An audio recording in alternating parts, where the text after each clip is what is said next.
Alan Quinlan, good morning to you. How are you? Morning, Ger. How are you? Yeah, pretty busy weekend, all told. And in the end, Munster were on the verge of like having one of those all-time kind of Munster moments. And ultimately, they're going to have to go to South Africa now in the round of 16. So it's been a tough end to what was actually a really good weekend for Munster. Yeah, I think that was the worst part of yesterday. I think obviously, you lose the game, you're disappointed. We've spoken a lot about you know, taking positives out of a couple of Munster defeats. I think they've lost three games out of nine in this block of nine games since the November internationals. Uh, Two to Toulouse and one to Leinster, and they were pretty close in all three of those games. Given the start they had to the season and how disjointed they looked unfit. They were making lots of mistakes and errors. I think they can, be very happy and obviously disappointed in losing the game, but getting a losing bonus point. And the way things turned out, it's in the lap of the gods. Really, it's out of their control when that result happens.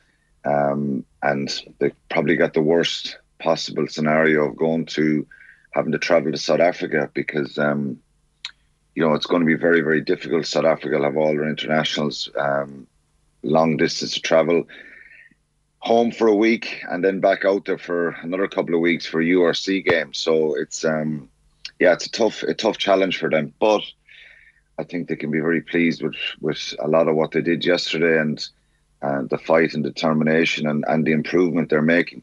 Can we talk about the tackle on Joey Carberry? So if people haven't seen this, Carberry gets hit very hard, and was it a legitimate tackle? I don't think so. I think if you watch the footage of it, when I saw it live, I immediately expected a review of that. Obviously, Joey Carberry gets back up. You need a closer look to see was it kind of chest first, and did he come up into the head? Joey Carberry's kind of head, whiplash back a little bit. He got straight up off the ground, so he obviously wasn't hurt, but it was pretty reckless and dangerous from Richie Arnold. Are there enough wrapping of arms to make it? Because it didn't. No, there's not like if it's not a high tackle, there's no arms wrapped there at all, and it's shooting out of the line. And I just honestly, Ger, I just don't know why players are continuing to do this. Maybe he gets away with it, but you're really rolling the dice, taking a chance on shooting out of the line. Of course, you want to try and get at the opposition players when they have the ball and put in a big hit. But we're talking about behaviours in the game, and you're in a really risky situation there. And when you look at the video of this, it definitely needs to. You need to see more replays. I've done loads of games in France. You have no control of the pictures. They won't play anything that's that goes against the home team ever. It's frustrating sometimes when you're on commentary and you want replays and you expect them to put in replays. It definitely should have been looked at, and the directors there won't do that. They won't play it. But they played Ben Healy's one, didn't they? Very innocuous. His elbow hits the chest first. It comes up. It's a penalty at most. It's a really, really harsh yellow card. I just don't know what the TMO. Okay, there's an argument to say that the TMO looked at the Richie Arnold tackle and thought it was fine. But when you watch the replay of it, it's very, very difficult to look at that and not be really concerned about the contact where it was, the lack of no arms. And given everything that's going on in the game, it'd be really, I think it's really poor. It's very, very high tackle. It's right up at the top of the chest. I presume he doesn't hit the neck or the head area of Joey Carberry, but he's leading with his head, and it should have been looked at by the referee. Yeah. Rowan Kitt, the TMO, should at least say to the referee, have a look at this, and then they look at it, get some different angles, and say, oh wow, it's okay, because sometimes these tackles are actually, they look worse in real time, and they're just about below the line of getting penalised. So if anybody's maybe missed that it, was the case. the footage is you can actually see it on the Heineken Champions Cup Twitter feeds. They were highlighting the exciting rugby at the weekend, and that tackle. Do you think it looked risky? I think when you slow it down, it doesn't. But when you see it in real time, you're like, oh, he's kind of. It looks like he's off the air, hurtling through the air. Well, it deserved a second look at it least. Deserved a look. I think publicly to have a look at it. But look, maybe it was okay. Joey Carberry, maybe he didn't get hit in the face, which would the indications would be that was the case because he got back up. But I just think when you see Ben Healy's one and that getting replayed, yeah. Yeah, no, look, that's definitely true. Like Carberry plays well afterwards, after the tackle, and is involved in one of the best Munster tries we've seen in a long time. That actually gives him the lead at around the 50th minute, and then they take him off after that, or fairly soon after that. So, is that a preordained change with Healy? Do you think, or was there a bit of wear and tear? Because he actually, when he's making the crossfield kick for the try that Munster score, he also ships another heavy tackle. Was it just too much punishment, or was it a tactical thing?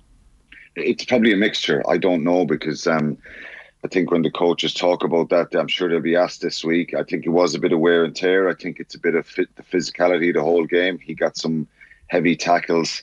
And I think, Munster have kind of stuck to the principle of kind of emptying their bench. And sometimes some of the changes are kind of going, well, God, I'm not sure if I'd make that change yet. But they believe that that's working for them, and it's freshening things up, and the players coming off the bench are bringing that bit of energy. So, I think he at times he looked a little bit lethargic and kind of just a little bit standoffish. Other times he looked really good.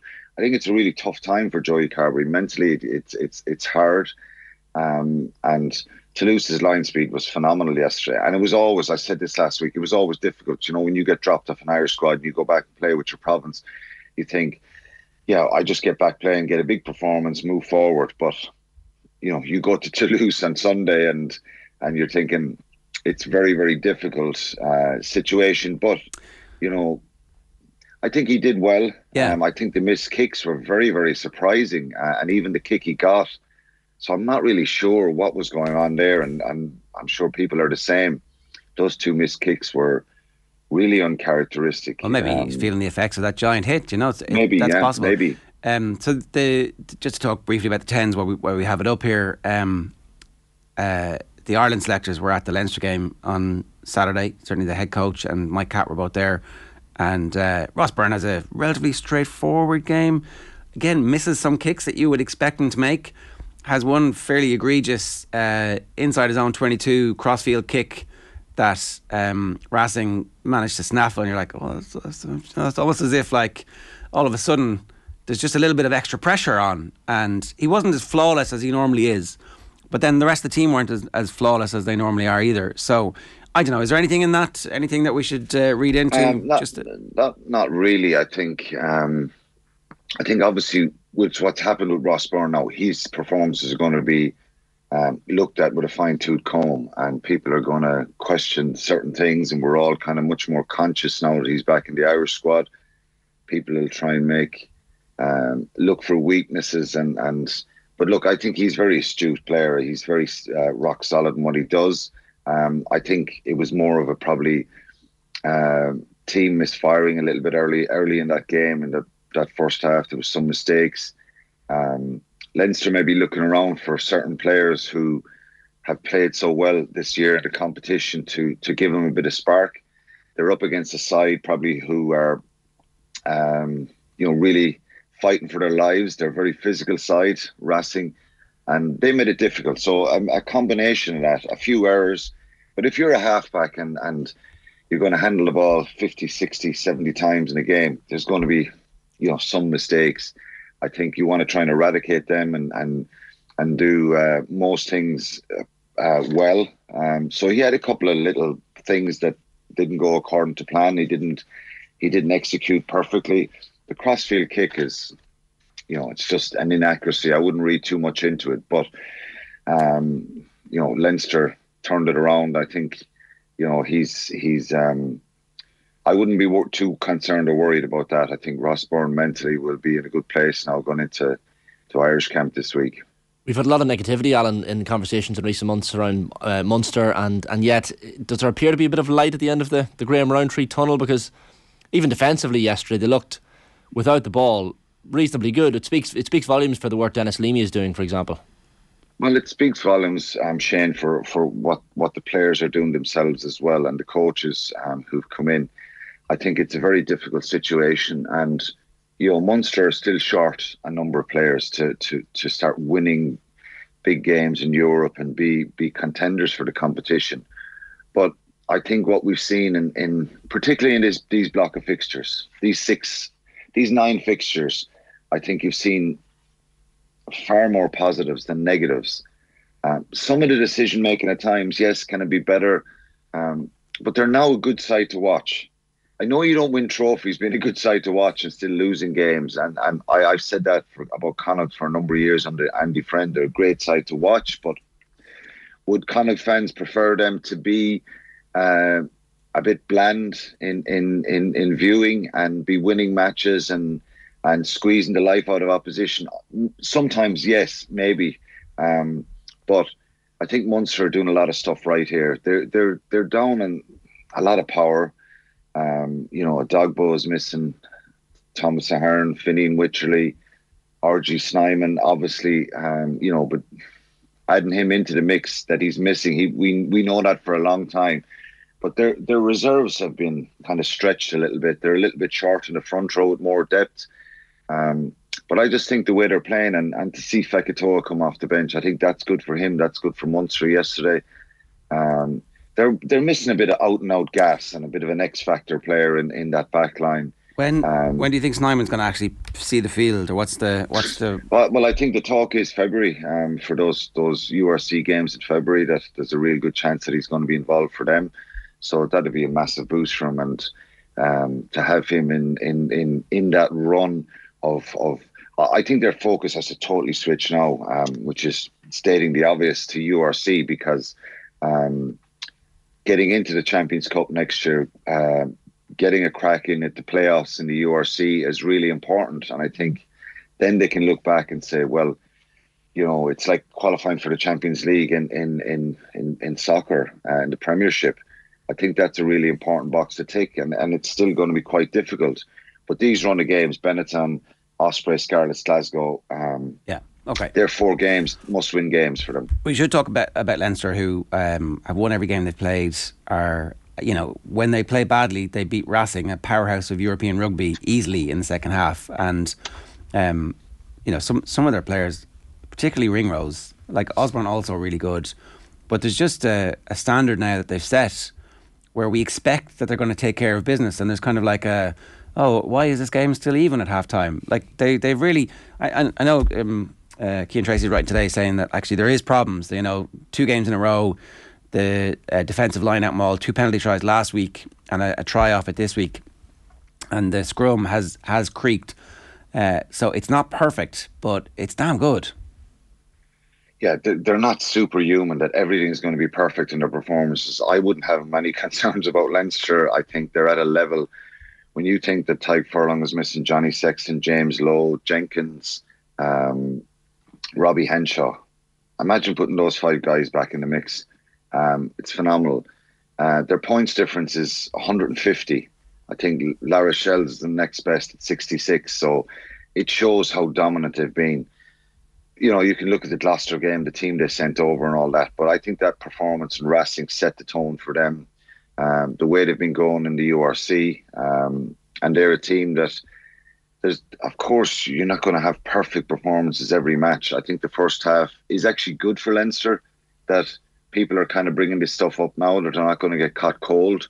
The only way to ever have a chance of beating Leinster is to be physical and try and slow down their flow and stop them. And because if they, the speed of ruck, when that's good, they're so accurate in what they do. Their attack is sublime and their lines are running and all that kind of stuff. So I think they've been by far the best team in the competition so far. The tries they've scored, the pace they play with.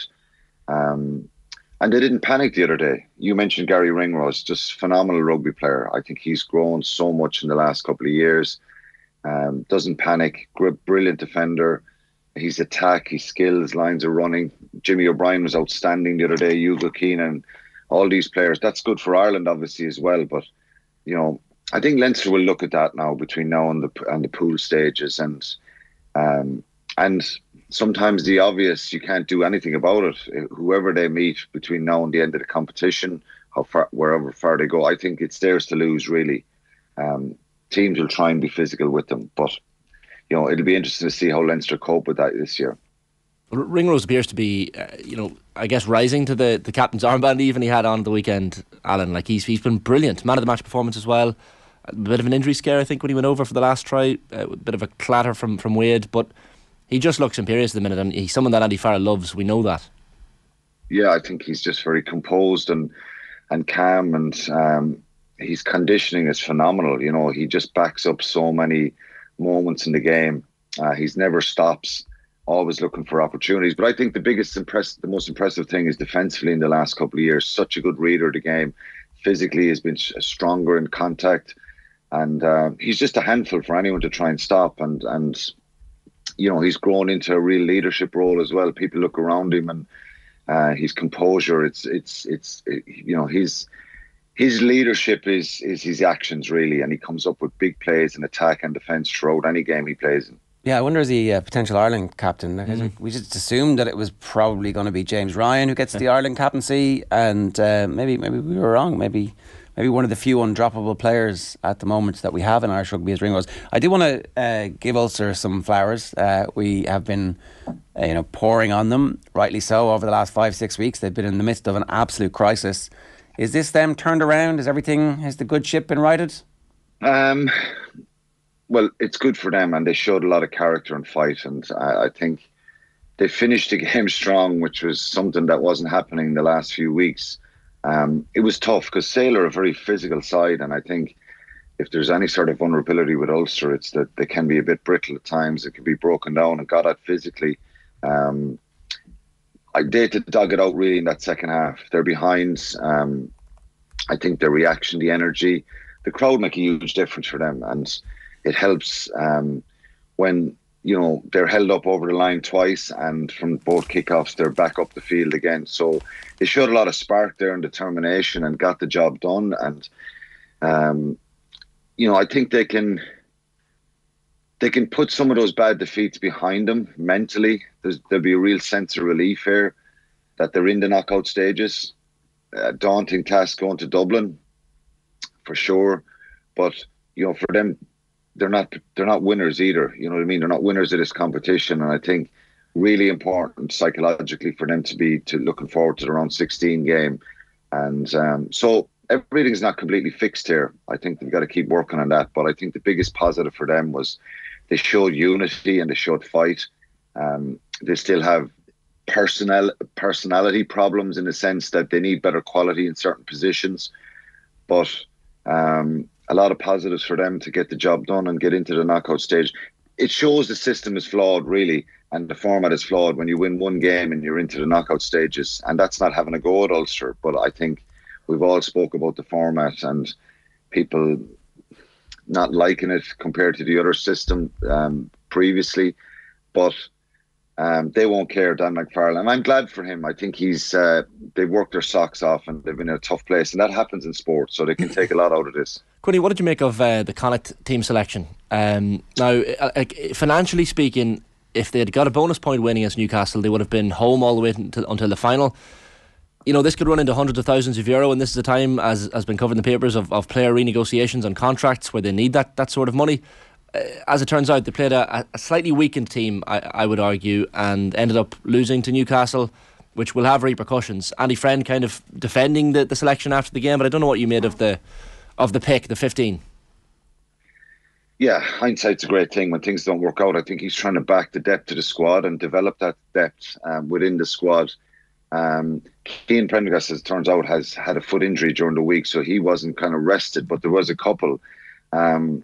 Not really sure what's happening with the Bundyaki situation, why he's not in squads and playing in the last couple of weeks. But again, it's a decision that Andy Friend hoped wouldn't backfire on him. Is there anything in the Bundy to Munster rumours that are suddenly appearing out of nowhere? I don't know. There's something not right, Ger, anyway, in the sense that, he's in the Ireland squad. Ireland obviously don't feel like there's anything. That quality. Yeah, a player of that quality in the last period of time for Ireland. He's been brilliant. So, not sure what it is. So we're only speculating, but there's something. A good signing from Munster, not right there. If it does happen, phenomenal signing from Munster. I think, it's. Connacht fans won't be happy to hear that, but me saying that. But Munster probably needed 12. I don't know if Fekito will be staying on. They need a tight head as well, and maybe other reinforcements in the front row. And they're going to go and try and strengthen anyway. But for Connacht, I think the URC has to be their bread and butter. And this probably backfired a little bit with them, but they came up against a strong Newcastle side who were probably wanted to get a home performance themselves, and these are the judgment calls they make. I wouldn't criticise Andy Friend and say, well, you should have picked certain guys that you left out, but they've got to try and develop their strength as well there. But unfortunately, they're away now in the round 16. All right, Quinny, good stuff. Thanks a million. Cheers. Thanks, lads.